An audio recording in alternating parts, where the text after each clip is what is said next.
I want to prove that I listen to the show. You're the one we know. Hey, there's at least 3 others because they came and showed up. I was gonna say, so people showed up in Malaga, so and one of them even mentioned me, so that means they've listened to more than one episode. Well, I guess not. Maybe they just picked the one I was on like 6 months ago. Oh man. You're listening to Dots, Lines, and Destinations, a travel podcast with hosts Stephen Seagraves, Fosma Moon, and Seth Miller. Hello, welcome to Do you want me to do it? Yeah, sure. Why not, Ed? Hello, and welcome to episode 572 of Dots, Lines, and Destinations. I am Stephen, your soft rock specialist. I guess it's going to be like that tonight, isn't it?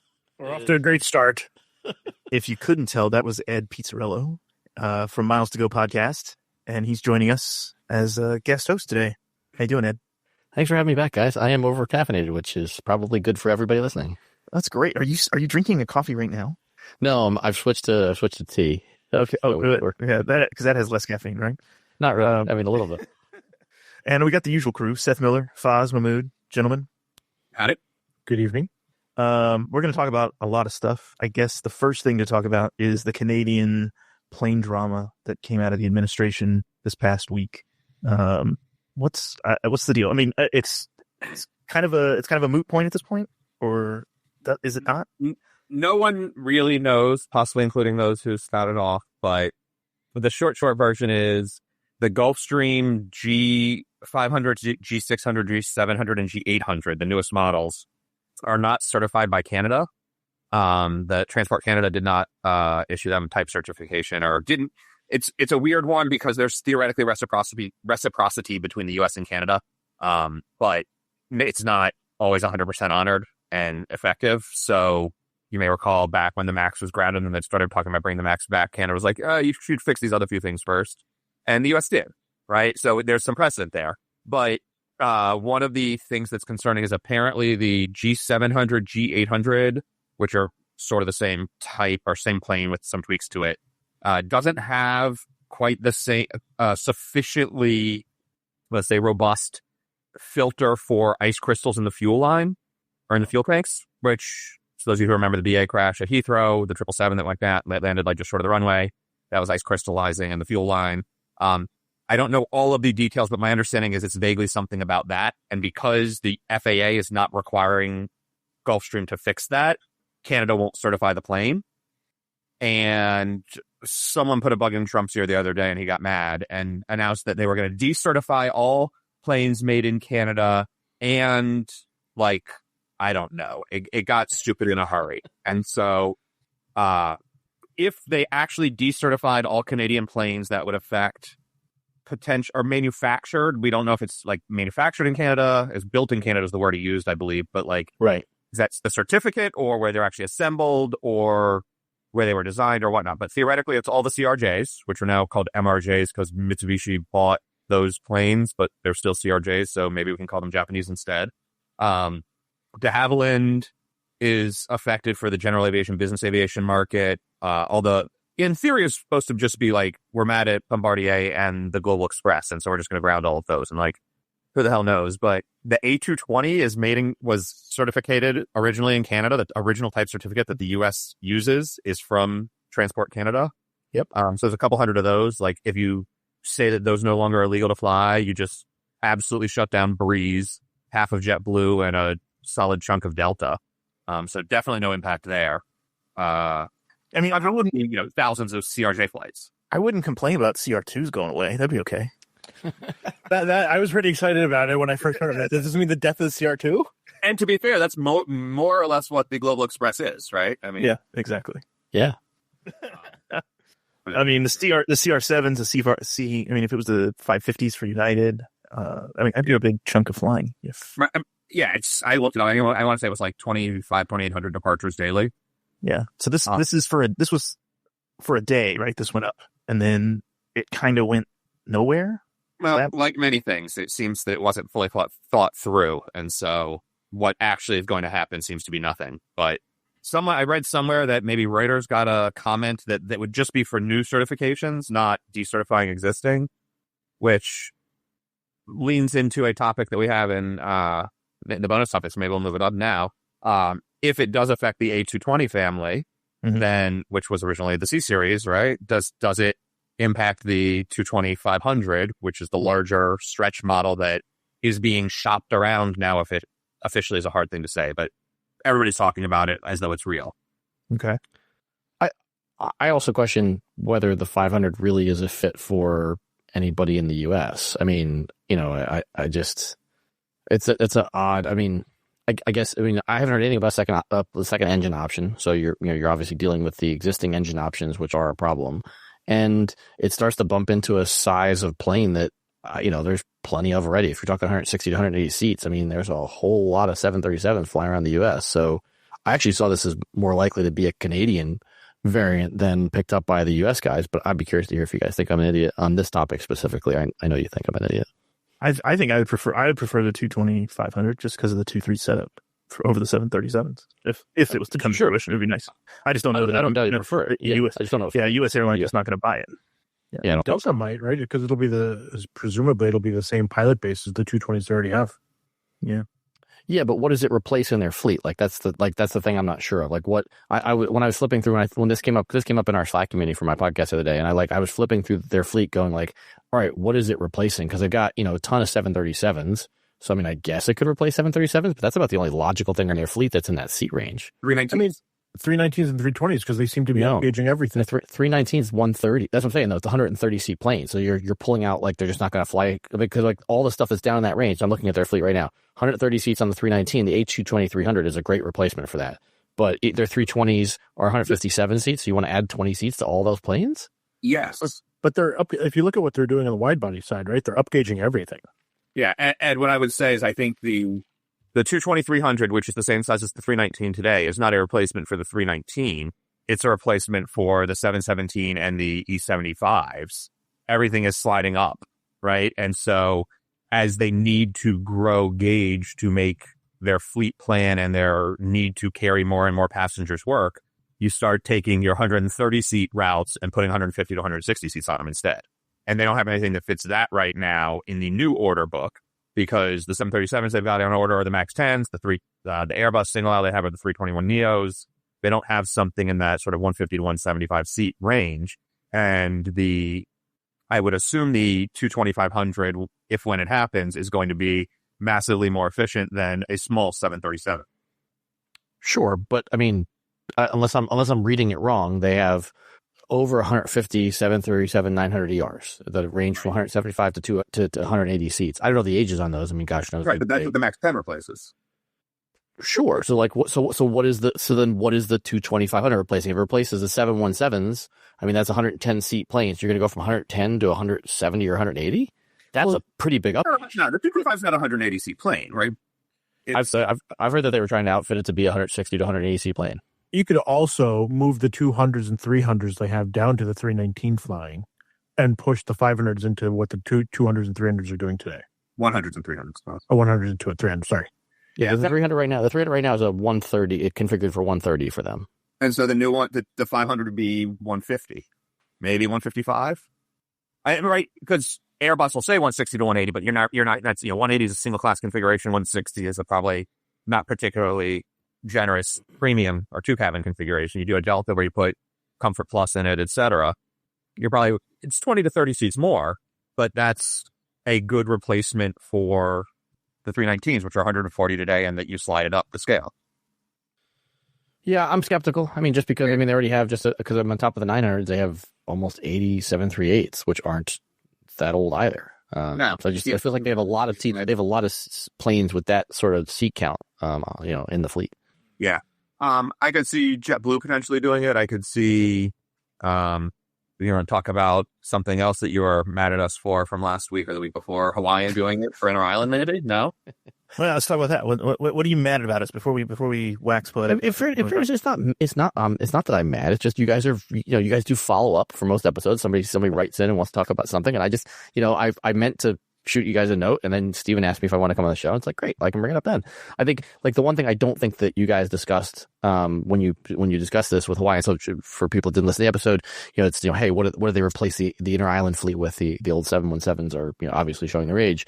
And Foz was on the bandwagon of the Embraers, and the reason why I tended to think that he was onto something there is, like, if you think about Hawaiian's cash position, the entire time that Southwest is taken them on inter-island, they've never really had the balance sheet to challenge them, and they've never really had spare frames, etc. Alaska affords them the option now to decide to go after the inter-island flying and say, you know what, we want to take some of it back. And not necessarily because they think it's going to be a huge profit center, but because they want to be the primary carrier to the islands and beyond, and so take some of that over the ocean stuff away from Southwest. Because Stephen, as you noted, their total seat count, Seth, total seat count's way down since Southwest jumped on that route. So like, I do think there's an opportunity here for Alaska to say, you know what, we want more share to Hawaii, and that means being able to also take people to the other islands. Well, so maybe the 225 is the answer for them. Could be. I think it's a little bit. I think it's a little bit big for inter-island flying. I think that 100 to 100. I mean, like I've only been to Hawaii a few times. Those flights never seem full, and I think Foz's comment about increasing frequency was really like, if you're going to attack Southwest, that's the way you do it. You do it with a newer plane. You do it more frequently, and so you need something that's a really light operating cost. I think they'd almost be looking for smaller 220s or potentially the E2. How big is the E2? 140? The 175 or the 190? The smaller one of the two. Well, I mean, the 175 doesn't really exist because it's not scope clause compliant, but it's supposed to be in the 175. And then the 195 is big for a 190. It's like 120 seats and up, not 100 seats anymore. Yeah, I mean, I'd have to look at the operating costs of it, but I think I think you'd want a plane that was very efficient to operate, so you could run it more frequently. Because I don't think they're going to fill. I don't think the capacity is there to fill. The larger planes at a higher frequency rate. Yeah. Foz, thoughts? Any? I mean, for the 500, I think existing A220 operators would be a good fit because it would likely go into the same pilot base. Right. Do you take a United or an American who have 319s, a certain number of them? United's getting rid of theirs. American's going to have to as well. If they want to up gauge, is that a way to do it lock in an efficient aircraft in an effective way? I think it'll depend on how quickly Airbus can make them in Alabama. Yeah, because I think the 319s are pretty long in the tooth. I think they're, I don't know how much longer they'll run them, but I mean, certainly not 10 years, maybe 5 to 7. And I mean, we're probably at least 5 years away from the 500 variant for the 220, you think? Yeah, it's like proof of concept now. So it's like napkin. I would say we're 5 years away. 5 years is probably about right. They knew this time was going to come when they built the original factory.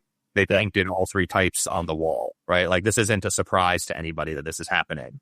Yeah. And last year, they made an announcement they were adding a second overwing exit option on the 300s, which was, and they put that into manufacturing, and that was a critical step towards having the 500 available for being the higher capacity egress situation. So this has been a scheduled thing. What I will say to Foz is, like Foz said, depends on how fast they can build them in Alabama, right?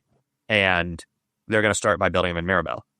Alabama won't start it for all the right reasons. They're going to start them where the original was. Well, it's circling right back around though. I believe the factory in Alabama can also handle them, but that's not where you don't start a new type not at home. No, that's fair. I just pulled up United's fleet, and I forgot about the 737-700s. It says they have 40 of them, and those are, I mean, they're the oldest in the fleet, probably. Yeah, they're pushing 30. So I mean, those would be another potential. The entry I'm looking at here says it's a 126 seat plane. So that is a potential. If you think upgauging is the way people go with the 22500, that's another potential chunk of the fleet that could be replaced. You got 70 some odd 319s, and you got 40 737 and 700s. Maybe not because it depends on the takeoff performance of the 500. Because that's the thing about the 700 is it has specific takeoff performance, which is why it can fly to places like Orange County. Yeah. Don't they have the 800 FFP in Orange County now, Tom, sometimes? What's that? Don't they put the 800 SFP short field performance package there sometimes? Sometimes, but if you know, most of the flights Newark to Orange County are going westbound are 738s. The ones coming out of Orange County are 73Gs. So they rotate it through because it doesn't have the 8 SF. Even the SFP can't get off the ground fully loaded for the Transcon. Or it's just too hard to rotate them, dedicate them into that. right? Yeah. When they were doing the Hawaii flights, they could do that because they were just doing out and backs. Yep. Does the Max 8 meet the same specifications as the 73Gs, or it doesn't have the performance? The SFP one does. Okay. So there was a kit that they released later on with better performance. So that's how Co was doing the Hawaii flights out of Orange County, that they had to dedicate the SFPs on those routes. Okay. Gotcha. Since we're on United, let's talk about the 321 XLR. There was a picture taken. Was it in Toulouse or was it Hamburg? With the coast, Hamburg, probably. I think so. Yeah, and it was with the coastliner. It said United Coastliner. And what do you guys think of that? We actually discussed this on the Miles to Go episode that will drop Wednesday. So was that the day before you guys? Yes. Fine.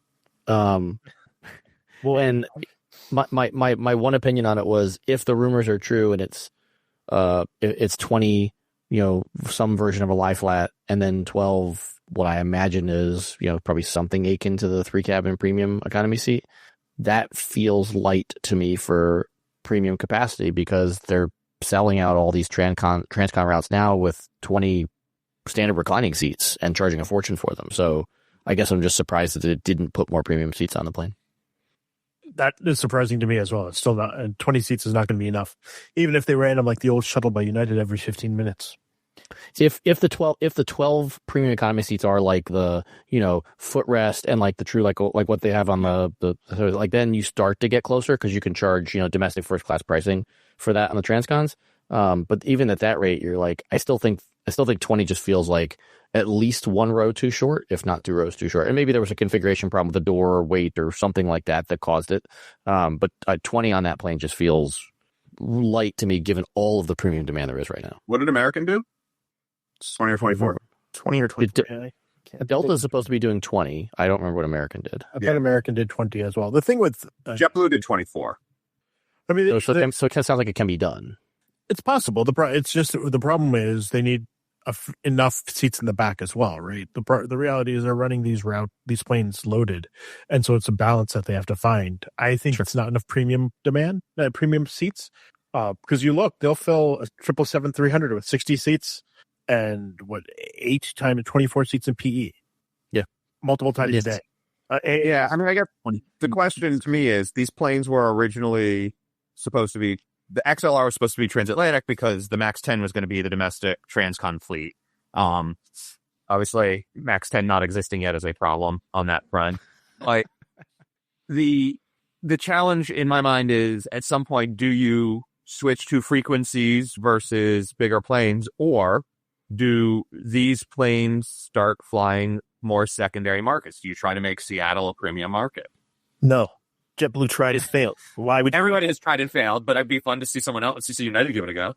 For United, I think they probably, and maybe this is hopeful with thinking on my part, but if it's United, I think they probably put them in Dulles as a second or third base before they would try to tackle Seattle. Because, you should see what they get for Dulles LAX right now. Yeah.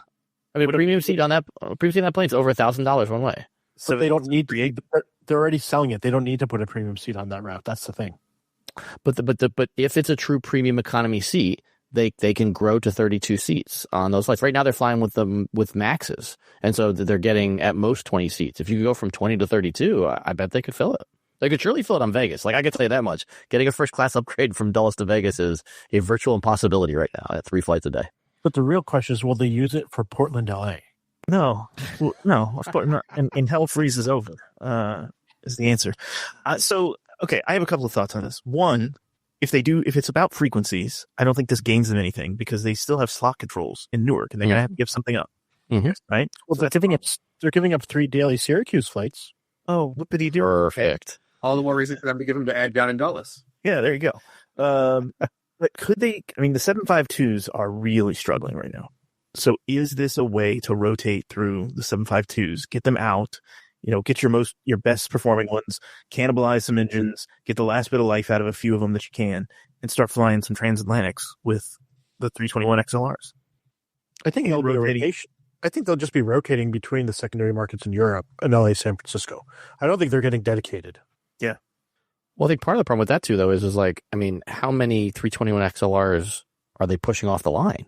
I mean, because United's not the only one taking them, so I don't know how quickly they're going to get these. Because this is a fairly popular plane. So I mean, That's a Seth question. Wait, well, hold on. I don't think that was an XLR, the coastal one. It was. no, you're right. It was a Neo. There was it was a Neo that rolled off, and I don't know what the Neo what's the Neo line running. I don't know. I thought it was an XLR. Same line. Yeah, I mean they're taking delivery of 321s, what, 2 a month or so right now? Yeah. Is it really that much? Are they really going to get 25 planes this year from Airbus in that that run on the 320 line? Remember, Kirby went when the Alaska door blew out. Kirby went flying to Toulouse to move his place in line up. Yeah, I mean, if they can get 25 in 2026, then yeah, that's a fleet. Yeah, part of it is how quickly can you get them. And I would say, yes, Foz, I agree. They'll probably end up doing some transatlantic stuff, some of the thinner routes, but bringing premium to it that the MAX can't. And where the 763 doesn't work, or if those have to disappear, right? I don't know. I guess you start putting them into the islands, England, Scotland, whatever, if you had to. But United currently doesn't fly the 752 much past that, does it? No, mostly because of reliability, I would guess. Right. In the summer, they do a Brussels flight, a Paris flight. In the summer, they go beyond the islands. Yeah. Right. I'll see if I can pull it up while we're talking. Right. And they've been getting 2 a month for the last 2 years. So in 24 and 25, they got 56 321s. Yeah. So I thought it was a XLR. It is a Neo. You are correct. I don't know why I thought it was an XLR. But they've still got, if I'm reading this correctly, they still have over 50 757s. So to your point of building a transcon fleet, I mean, they're not really flying a ton of those transcon right now. Yeah. I'm trying to think. They use some to Hawaii every now and then from Denver. I think is Lima's a Newark Lima. Yeah, Newark Lima's the 75. Yep. So for the month of July, it's Malaga, Bilbao, Dublin, Edinburgh, Faro, Iceland, Keflavik, Porto, and Shannon. Yeah, so maybe it's just a small Neo subfleet that just covers Newark to LA and San Francisco. But it's 15 daily flights across the Atlantic on a 752 this coming summer in July. That's still a decent size fleet. 15 daily flights requires 30 planes? No. Oh, they can all do a turn? Yeah, they'll do the turn, and they Okay. require always 2 spares. Right. So if what I'm looking at is correct, and they still have 60 planes left, then they even with mechanical issues, they still have plenty of 75s to shuffle around. Yeah. And so the Neo, does it have the range of the XLR, or is the XLR significantly more ranged? It goes from 3,500 nautical miles to 4,700, I think. Okay. So 3,200 to 4,700. So it would just, nameplate spec, whatever. But the XLR's got significantly more. Yeah. Yeah, but in this case too, I mean, the Neo probably, especially for this coastliner config, probably has, significantly fewer seats total on it. So, I mean, cargo could obviously weigh it down, but it probably gets pretty close to the max range. Yeah. More fun, not Airbus, but just bus stuff for United. I came upon this, someone posted it, and I was like, this can't be real. It is. United will sell you Lansing, Michigan to Ann Arbor, and with a stop in Ann Arbor, and then onward to Detroit on a bus that is not landline, and then a connection from Detroit. So say you're flying Lufthansa from Detroit, they will connect you onto Lufthansa after using this bus. It is a 2 hour, 2.5 hour trip total, a little under, from Ann Arbor from Lansing to Detroit on a bus. And is this one of the what's the name for it? The secure buses, Airlink? Landline? Is it is this a behind security bus? I don't think so. It just Not says with a stop.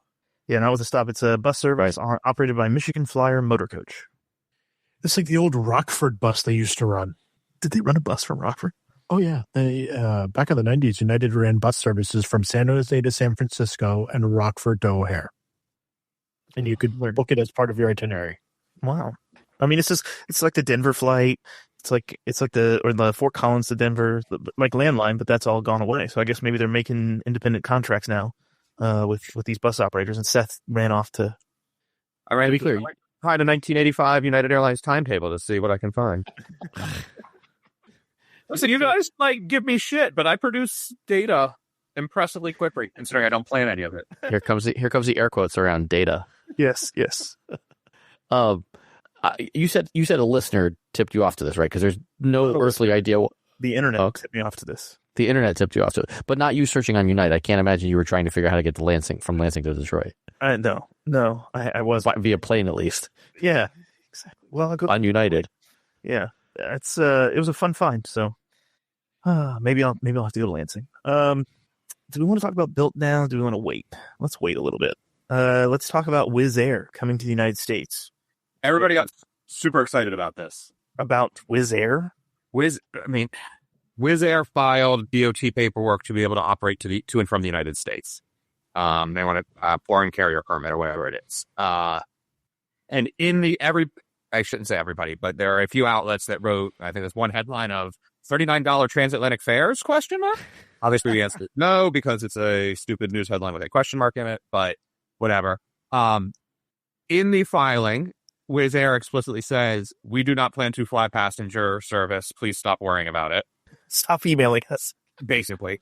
This is like in the filing before anybody even started. In the interview that CEO did, it was like, this is in case we get a charter contract to fly the Hungarian Olympic team over or other silly things like that. Please stop asking about regular scheduled passenger flights. And yet, here we are. Okay, so it's a non-story. We can move on. The only thing I will say is, WOW, a couple of summers or winters ago, used to fly some of the Cuba charters. And that demand, as I understand it, is still relatively strong, mostly because scheduled service to Cuba is still basically non-existent. Yep. So it could be them trying to fill in that gap as well, because the random, charter wholesalers out of Florida sell a bunch of tickets, then find a plane to do the flying for them. And they like big planes and cheap. Yep. But they also, I was reading about it, they noted that those planes tend to bulk out with baggage before they sell out of seats. And I'm not sure the 321 has enough cargo space to make that effective. You have to palletize it. Which Wizz might. Wizz probably does. You don't think so? I thought everybody in Europe palletized their Airbus cargo for ease of operations. I mean, I know the IAG and the Lufthansa Group airlines do. And I guess Air France probably does as well. I don't know about the others. Okay. It's more expensive on the plane up front. Mm-hmm. And, because of how much they charge for baggage, I would imagine their check baggage play is somewhat lower. Yeah. No. Southwest assigned seats are real. They're live. Yeah. I've seen various comments, people praising it, people hating it. Same as when they announced the news, right? Yeah. People hating it. Yeah. Someone said, well, Southwest started it, saying, oh, it's open seating like at church. I'm like, okay, that's great. Times change. Also, I've been not church, but it's sort of open seating, but there are some places I've been where it's, you get your little name on the chair, kind of name on the bench. This is true. You pay enough, you get it. Same. Yep. Breeze is adding Nassau, Atlantic City, Brownsville, and then coming back to San Antonio. Yeah. I also saw that. I don't understand why it's only on the schedule for 4 days, but they also have Dulles to John Wayne. Oh. They have 3 frequencies in May and 1 in June. As a guy who likes his fair share of Mickey Mouse, I was pretty excited when I saw that until I saw it was only 4 times. Huh. Total. I wonder if it's a charter. Yeah, it's weird. 2 or 3 days in a row in May, and then another random flight somewhere in May, and then there's 1 date in June populated. And they're selling it. Yeah, I was on their website. It was $100 and something bucks one way. Huh. Nassau, though. I mean, that's not super surprising. It's an interesting one to me, in some ways, but they mostly just because it's from Tampa. Yeah. So that's an interesting choice of where to put it. But yeah, sure. So where are they flying to Atlantic City? Is it Raleigh Durham or Raleigh? Yeah. What did you say, Fuzz? I was going to say, I don't think the Dulles Orange County is nonstop. I think it's a stop in Provo. Oh dear God! Hey, it's welcome to the breeze through, Ed. You get a breeze through, Ed. Come on, we'll need to do it. Someday I'll get a nonstop to John Wayne. It won't be this year. Nah. No, it will not. Pensacola, Fort Lauderdale. Always love to see an intrastate long haul in Florida. Is that long haul? It's about as far as you can fly in Florida. That's true. That's true. And LA to Lexington, Kentucky. Yes, Louisville. Louisville. Sorry, yes, Louisville. Sorry. That was interesting to me. Like, what's the seat count on that plane? 137. They were just running that one time a week. I think it's 2. For all the whiskey drinkers at the bourbon trail. Someone's got to buy it because Canadians aren't anymore. Yeah, exactly. It's a true story. All right, we're way behind on time. JetBlue lost a lot of money again. Yes. Should we be concerned? United buying them next week. Is that? Oh, United will just buy the assets. Seth will have 2 lifetime statuses with United then. Well, no. It'll only last 25 years. Based on the way he's drinking right now, I'm not sure he makes it 25 years. There was a lot of wine in that glass before you tipped it upside down. There was a full glass of wine when we started the episode. There is not anymore. That is true. Is Linnea there to get you a top up? No, sadly she's out. I'm gonna have to I'll be back in a minute. No. Down 2 flights of stairs, grab the bottle, and come back. No. Self-preservation, I didn't do it. Should you be concerned? I mean, I don't invest in airlines, so I'm not. But I do have a lot of points with TrueBlue. I don't. I've long said I'm not sure that it'll be around for the 25 years that this promotion will last. But you're sure. I will say credit to JetBlue for releasing some stats on the 25 for 25 stuff. Mm-hmm. About just over 2,000 people completed the 25 years. All 25. I was surprised that most of the people that started completed. 90%. Already completed. Yeah, that's pretty crazy. They didn't say how they define participants. I believe it's anyone who got to 15.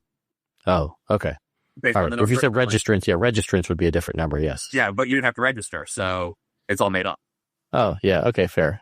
I think it's 90% of the people who got to 15 actually got to 25, and I think that was smart. 25 is where the sweet spot in the value prop is, in my mind. Although the last 5 airports were more expensive to get than the first 20 for sure. They bragged about having 1,300 social posts on Instagram and TikTok, and that seems spectacularly low to me for 2,000 people. Like, I don't know. I posted multiple times for some of my stuff, but, and admittedly, some people use different hashtags and whatever, but it was no all you can jet from sort of publicity perspective. Yeah. 43 states was a surprise to me. Yeah. How many people from not the East Coast did it? I mean, because there's a whole bunch of states there in that middle of the country that has 0 JetBlue coverage. And if you're on the West Coast, it's not easy to fly them without doing a transcon. So no, exactly. If you got it, look, I mean, I think for JetBlue's standpoint, if somebody was originating from the West Coast and got 25 cities, they should get a special plaque because that's some work. Yeah, a couple people in my WhatsApp group did. Oh, God bless them. Fly over and then camp out on the East Coast for a week and do your stuff and then go home, kind of thing. Yeah, pretty much. And with the red eye, if you're bizarro enough that you think that's a good idea, sure. But I think some of those people did it for the United Blue Sky, not quite status match, but benefits that way too. I like how I saw Jason sent a chat and was asking, why does this not work? And because it's not live yet, Jason. To be fair, he earned his Mosaic status naturally. Oh, okay. Not still though. I think a lot of people are like, "Oh, this is clearly a partnership that's in full working order." It's coming soon. Yes, soon. They're building it. For someone like Jason, he should know better. He's been around the airlines long enough to know that's not reality. Yeah. I'm curious, just to take us further off track here on JetBlue. I'm curious if either A, I'll get screamed at, or B, if you guys will be surprised that I actually hold a decent amount of JetBlue options for the next couple of years. Why? Options as in stock options? Yeah. I bought them last year, earlier in the year, and my thought process was I felt like there was a reasonable chance that other low cost carriers went away and or JetBlue got absorbed by United, and the sum total of all those things meant that there was a reasonable chance the options would go up, and they're up about 40%. Well, then my hat is off to you. You have better foresight than myself. I just don't know when I'm supposed to sell them now. That's the part I haven't figured out yet. Soon. So I started selling some of them off, and I feel like I should probably be selling quicker. But I mean, I also thought that Spirit would have been absorbed by Frontier by now, and that seems to be a dying. I think the Frontier was stuff. dying. There was a private equity that was going to try to take him, wasn't there? I don't know. I mean, look, they got $45 million in December, right? And I don't believe they've gotten another cash infusion since then, and I can't imagine they made money in January. So I just don't know how much longer that song plays. Their whole, we're going to slash our fleet, slash our rent rates, and then start, actually making money or not losing nearly as much. They slashed the rent rates, but they didn't seem to stop losing as much money. So I don't know what's going on there. Yep. Yeah. All right. Let's take two last topics. First, Ed, you have thoughts about Seth's credit card choices. Yes, well, I've thought about a lot of Seth's choices, but today we're only talking about credit cards. And my guess is I need to go back and listen to when we talked about this on Miles to Go, but my guess is my answer was roughly the same before. The conversation was you were thinking about keeping the MX Gold card, and I think you finally said it right at the very end, which is between now and when they post your next annual fee, maybe you'll put some spend on it. But I mean, at a $325 annual fee for that card, because it's gone up since the last time you and I talked about this. Yeah. You could be in Sapphire Preferred or the Built Obsidian at 99 or 95 or whatever those are. When I ran the quick math on it, for an extra mile or two that you'd earn on the MX Gold, you need to spend like somewhere between like 8 and 12 grand on dining and groceries, which I just highly doubt you're going to do. And that's the break even. Yeah. So if they don't offer you something on retention, you need to torch that card. Yeah, it's probably not quite to the 10 grand level for those two categories, but it's not over the year, but it's not that far off. You're only getting 1 extra mile per dollar on dining, and you're getting 2 extra on grocery, or potentially 3. Yeah, no, I hadn't considered just dropping down to regular Sapphire Preferred, mostly because I think of my Chase card, my CSR today, as a business card. And it's going to take me, I think my problem is it would take me too long to switch that out. I think, yeah, but can't you have both now? I thought they said he can get the Sapphire Preferred as a regular user and not a business card. It's a reserve card, but it's a personal card. Okay, we could get this. You can get the Chase card both now. I think so. I think Foz. There are reports of people having both now. Okay. Now that may be Ed's looking it up. He's doing what you do. Yeah. The internet says yes. And to Stephen's point earlier, you could also product change, or not product change, but you could apply for Chase Sapphire Reserve for business as well. Yeah. So now, well, I'm trying to get rid of the reserve because that fee is stupid. I agree. Yeah. I mean, I like it. It's I think for somebody like you, it's I don't know if we want to rip the scab off the Built thing, but lock into Built Palladium for a year and get 3x on all your spend, and then figure out what you're doing in a year, and you'll be significantly better off, in my opinion, financially for the next 12 months than you are if you hold that Amex card. Yeah, I'm generally lazy about switching every year, but I understand. And just go Sapphire Preferred and just then forget about it. Yeah. So Built. He wanted to talk about Built as well. It was a short thing. I think you guys finally got to the point at the end. Like setting aside, I know there's been an incredible amount of angst about Built, and that would take the rest of the episode to recap all that. But I mean, I guess if you take out the angst of it for just a second, and I said, hey, for $500 annual fee, which is a little bit heavy, you get 50,000 points and status that in theory should turn those into 75,000 points or miles in a program that you're going to want to transfer them to, and then figure out what you're doing in 350 days. Who in this game is going to say no to that? Whether you keep it for year 2, the 50,000 point sign up bonus plus status, meaning that you can whack a transfer bonus. I mean, that's an easy, take it for a year and see what happens. Yeah. Who's the bank? Cardless. No, well, it's not the bank. Column. Yeah. I think Column is the bank. It's just like the 3x, the 3 points per dollar. If you just use your Built cash that you earn each time, 3 points per dollar on all spend is just easy set it and forget it, in my opinion, for a year. But yeah, and then they've obviously got to prove whether it's worth holding on to in year 2. I think I'm just kind of tired of playing the game. Just give me a card and I'll hold on to a card and be done with it. I mean, that's, to be honest, that's partially why I understand, I have bias on the Built thing, but partially why I like to play. For my wife, it's here, use this card. It earns 3x up to $25,000 in spend. Please don't spend $25,000 on this card this year. But if she doesn't have to worry about we'll use this card for gas, this card for this. She just has one card in her wallet, and as long as she doesn't spend over 25 grand on it, I'm earning 3 points per dollar on it. That's easy. Yeah. Good point. All right, that's a show. Ed, thank you for joining us. We're going to have some bonus topics. We're going to talk about SAS. We had a listener question about when should long flights be. We're going to talk about Seoul's new baggage plan for U.S. flights. Manchester, Ed's GS status. We're going to talk about that a little bit. Delta's Airbus options, and an Air India order update for our Patreon supporters. So if you're not a Patreon supporter, thank you for listening, and we will talk to you next time. Happy travels. Take care. Foz and I overlap. Dang it.